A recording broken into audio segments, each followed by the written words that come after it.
Lavenders was from Westbrook and Crank Hall Lane. At the moment we're set in 1959. And the reason why we're set in 1959, because between 1930 and 1959, Lavenders produced so many motorcycle parts that said every motorbike in the UK had a piece of lavender. Very hard to prove. Or disprove, depending on how you want to look at it. However, there is one thing I can say about this place. This is the oldest building in the museum. And to prove it, down here, just behind you, is the date brick. And on that date brick it says 1767. Yes, this place is older than America. 1776. Originally it was a stables. It was like until 1917. That's when John Lavender, a Methodist preacher, got together with his congregation and set up an aluminium foundry. Now, aluminium's not that old. It isn't. It's only 200 years old. First discovered in 1825 by Hans Christian Austin. The process of producing it didn't change till 1886. And by 1920, it was finally industrially viable. So in 1917, it's still new, it's still exciting. So what did we do? We did gravity die casting. Now it's quite simple. We get an ingot like this, and we chop it up into bits. We put it into our furnace, and heat up to temperatures of 790 degrees Celsius. That's when this will come nice and molten. We get a gravity die like this. We heat this up to around about 90 to 100 Celsius. And then we clamp it shut, and we pour the aluminium in there. Now what's going to happen is gravity is going to put it down and rise it up, and once it's full, we'll leave it to set. Because here's what we made earlier. This part of the casting is the only part we actually need. Yes, the rest is excess. Now I do say excess, it's not waste. I say that because aluminium is infinitely recyclable. Now, aluminium will also set from the outside in, and you can see how it's dimpled at the top there. Now if we get a gas ball behind it at any of the parts, we get dimples like this. And we want to avoid this as much as possible. But these are on the excess, it's fine. If it's on the main casting, you've got to melt it all back down and start again. They did have a happy accident at Lavenders. One of the workers knocked a full pot of potassium manganate into the crucible. The whole thing went up quite dramatically. They looked at the aluminium and they noticed it had turned pink. The manganate had mixed in with the aluminium and changed its colour. Now instead of throwing it away, which they couldn't, they put it into a tester mould and tested it, and they actually found it to be anti-corrosive. So what did they do? They made a load more of it, so did a big batch and put it into their piston mould and made Lavender Pink pistons. At one point that burned the workers. The pace ran 24 hours a day, 7 days a week. 1959, the pay was extremely good. You could expect to earn between £15 to £17 a week. The average back then was 10. You could do overtime. If you did overtime, you could earn up to £30 should you wish. If you did that every week for the entire year, you was paid more than the managing director of the company.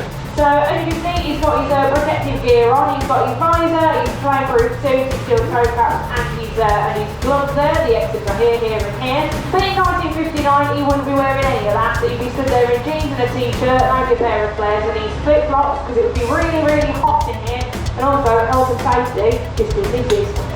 So what we've got over here is one of our dies, this is one of our moulds, and it's a lot smaller than the one that's on the bench over this side of the foundry, but this functions exactly the same. So we've got the two holes in the top, one of those is the runner and one of those is the riser. So if that's going to run the metal into one of those holes, it's going to film the pattern on the inside and then rise up out of the other side, hence runner and riser. So you're just going to clamp it into place on the table, because for this you've got to make sure you've got a steady die, a steady table and a steady pair of hands while you're doing it as well. So now he's going over to our big blue box, that's our furnace. Inside there is our melting pot, which is our crucible, and then inside there is where we've got the metal getting hot and up to temperature. Scoop it up into his ladle there, and then you'll be able to use that in the actual casting itself. So he's just going to bring that round and let you have a little look, and it should look quite shiny, but because it's hitting that cooler air, it might already start to solidify. So he's just going to really quickly just pour that into the mould.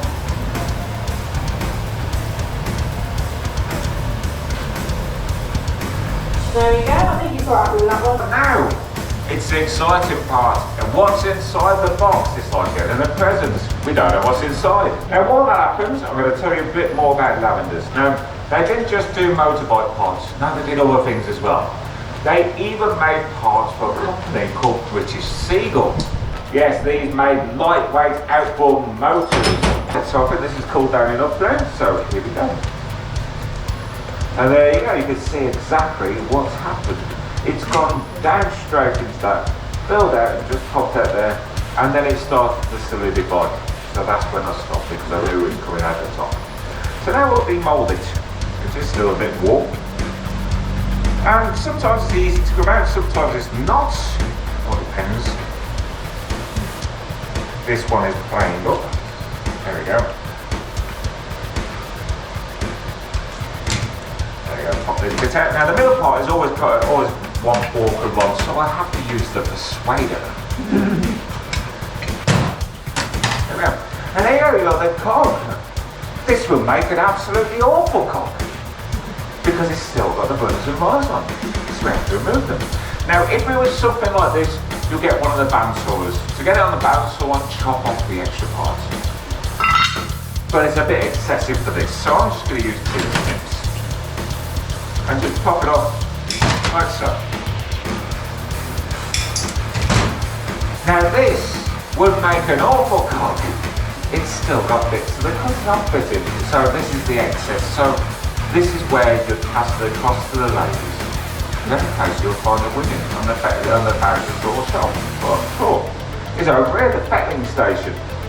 And what they'll do is, using files, they'll remove the excess and tidy it up. Unfortunately, they only got a third of what the men would actually get paid.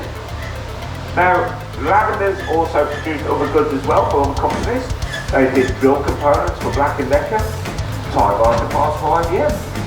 And they even did parts for a plane called the Bristol Britannia, and car parts as well. Which starts off with Elvis and Beam, later on Land Rover, Triumph, Rolls-Royce. And now they make stuff for Mercedes-Benz, Bentleys and Bugattis, as they're still in West Brom. They're still making stuff to this day. And they're a bit like me, they just keep on going. And in 2019, this building became not used. It was an excess building. So they wanted to improve production, so instead of demolishing it, they offered it to us, to which we took it down brick by brick, numbering every single brick and relocating it to this new home here. But most of all, thank you for joining us today, and thank you for coming to the museum.